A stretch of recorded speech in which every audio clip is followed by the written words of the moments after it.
She was the most beautiful being I'd ever seen.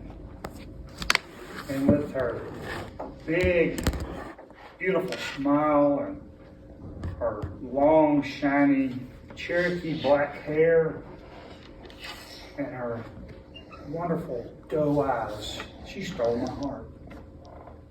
Now, I was a shy and immature and somewhat awkward young boy back in 1973. But I look forward to French class because that's where I got to see Mary. Mary, oh, she was just wonderful. She was so wonderful that she had touched my heart in a way that made me brush aside all that shyness. And I decided I was going to ask Mary to an upcoming party.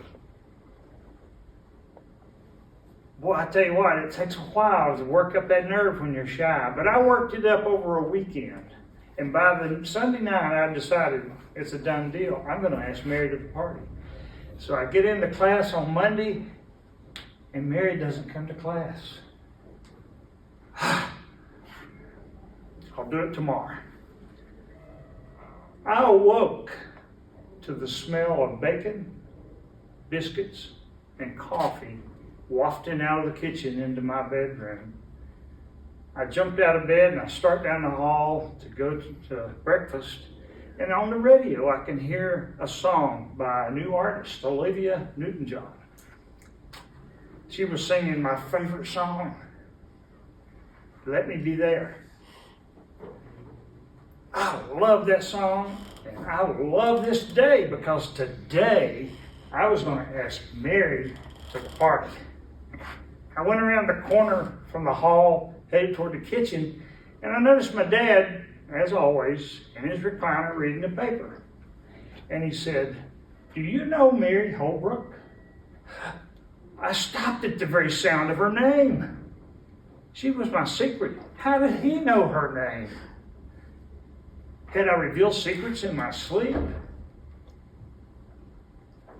Had she done something extraordinary and got featured in the paper? And then I kind of knew maybe I should suspect something here because Dad always read the obituaries before breakfast. So, with a kind of dread in my voice, I said, "Yes, why?"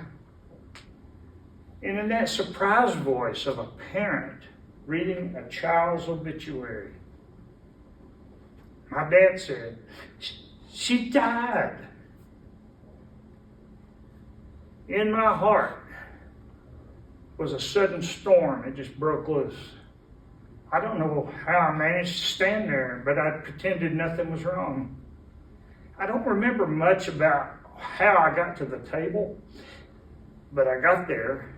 And then the next thing I remember is I'm eating breakfast calmly and quietly, pretending everything's normal. But inside me, I'm dying. I so desperately wanted to take Olivia on her words in the song to take whatever's wrong and make it right. Mary had been my sweet secret. Now, she was an awful burden. I didn't tell anybody about my feelings for Mary. I went on. It was tough. After school, I would sneak away and cry my heart out. But I'd get it together. My family didn't know anything was wrong. None of my friends knew. I never told anybody about Mary. I never really got closure because I didn't feel the right to grieve over Mary. Because after all, she didn't even know I cared for her. Who was I? So I just kind of left it there. I go on through life. And as I'm going through life, occasionally, I would think of Mary and I'd say, I wonder if she would have said, yes, I'll go with you. What would have happened? Would we have sparked a relationship? Would that relationship have developed? Would we have gotten married? Maybe had children? What if we had raise children together and build a life together. What would it have been like? And I just never got past that. So, in 2008, I met the most beautiful being I'd ever seen. Miriam Story and I started dating at the age of 50. And when you're that old, you have a lot of past life to catch up on. So we did that a lot of times on our dates. And I remember one date we were talking about our past regrets and our embarrassments and our struggles and our secrets. And for the first time, I shared with Miriam my secret about Mary.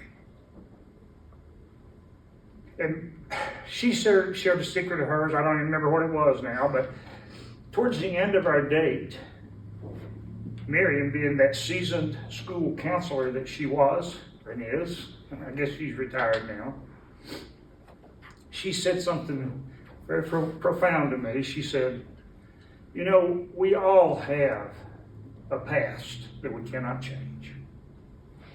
And so we need to remember to live in the present, walk towards the future, and stay out of the pasture. Because if we walk in the pasture, we tend to step into things that we may not want to step in and aren't very pleasant. And I thought about that. And so after the date, I went home and I ended up writing a story about Mary. It was very therapeutic for me. And to be honest with you, I think at that point, I was able to finalize my grief. So Miriam and I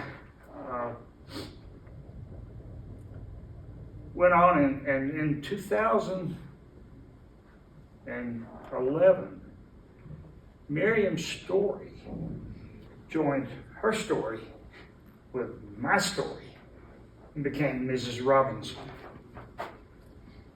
God bless you, please, Mrs. Robinson.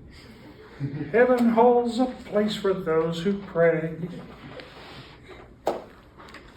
You know, I came to this realization because of something called the Serenity Prayer. The Serenity Prayer says, God, grant me the patience to accept the things I cannot change, the strength to change the things I can, and the wisdom to know the difference. That became my prayer as I prayed for wisdom. And God granted that wisdom. But with that blessing of Miriam and this life that we live together. And now, Miriam and I are thoroughly enjoying our lives together, living in the present, walking towards our future, and staying out of our pastures.